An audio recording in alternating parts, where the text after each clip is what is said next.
Hello and welcome to your fourth lesson on the movement focus course. So this is going to be a little bit of a filler session to help you build the strength and increase your mobility to aid you in the coming lesson. So I'm going to teach you 4 exercises to do, and this will really help, of course, increase your mobility and strength like I just said. So what is important is that these exercises won't make any injuries you may have any worse.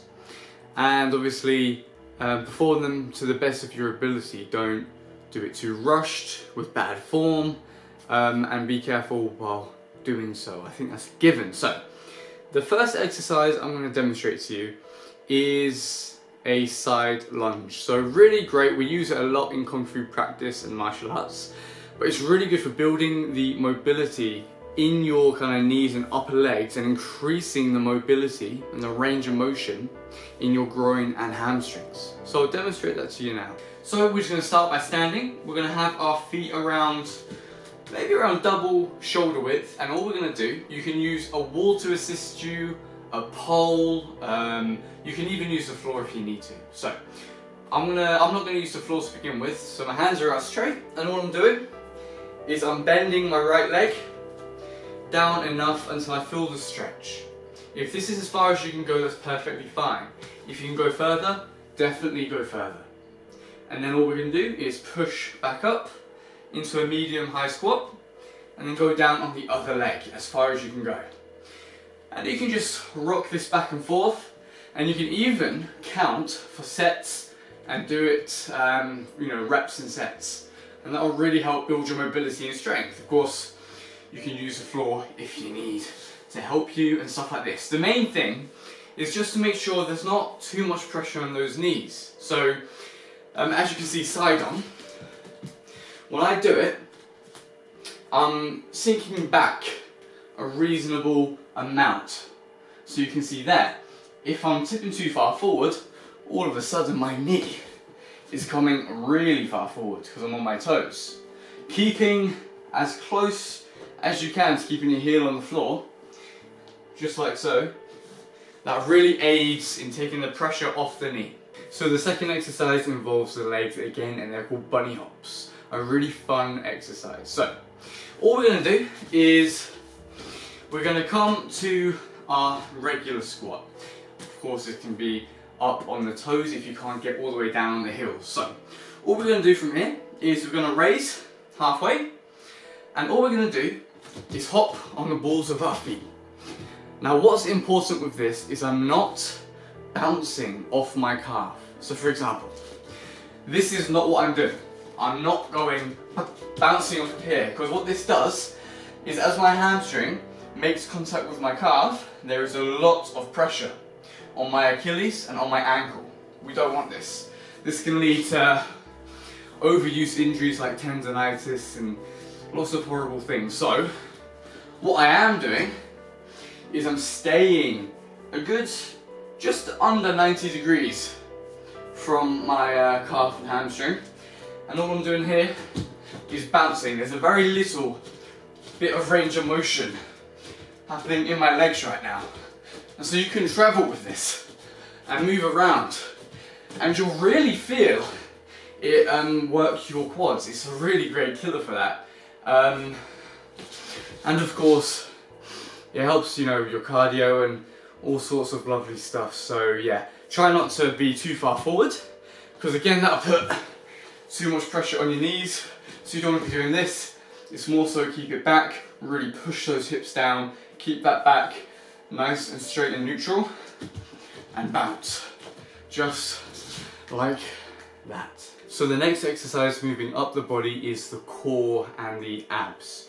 So just one exercise I'm going to share with you, I find very valuable, are, I don't know what they call it, leg swimmers I guess, leg waves. So all we're going to do, you can put down a pillow, a mat, a yoga mat, anything that might help cushion the floor, just to help kind of protect your back and make it a bit more comfortable. So all it looks like from side on is laying down completely flat. I'm going to engage my upper abs to raise my upper back off the floor. My palms face down, a little bit of pressure applied, my legs come up, and I just start to kind of do a swimming motion, just like this.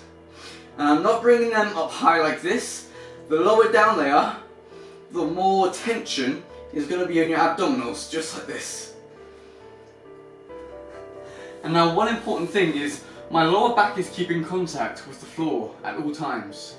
So you might be tempted to curve your back. And what this is it actually takes the tension away from the abs. So you want to tilt your pelvis forward. So for example, you want to, so this would be bad when you round your lower back. By tilting your pelvis forward like this, it engages your abs. So imagine, like that is bad, you want to pull those hips in and push that pelvis in. So by doing that, when laying down and doing this exercise, we engage our abs a whole lot better. Just like that. And again, you can implement this as a time thing, or you can do reps and sets. So yeah, really great ab exercise there. And now our final exercise is really going to help work the shoulders, the triceps, and really help with that wrist stability. And that's really going to help with handstands and monkey walks and also quadrupedal movements. So this is called the pike push-up. It's a really good progression into the handstand push-up, but it's of course a lot easier and a lot more simple. So all we're going to do is go into what is commonly known as a downwards dog position in yoga. So all that is hands and feet on the floor. We're going to walk our feet either as far in as we can, comfortably. And all we're going to do from here, so you want to keep your knees relatively straight, so not bent like this, but pushed out.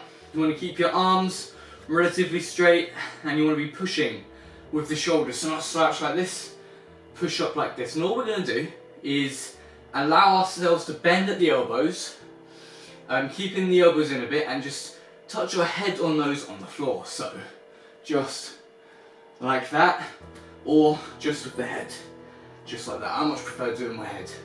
So the closer in you go, the tougher it makes the exercise.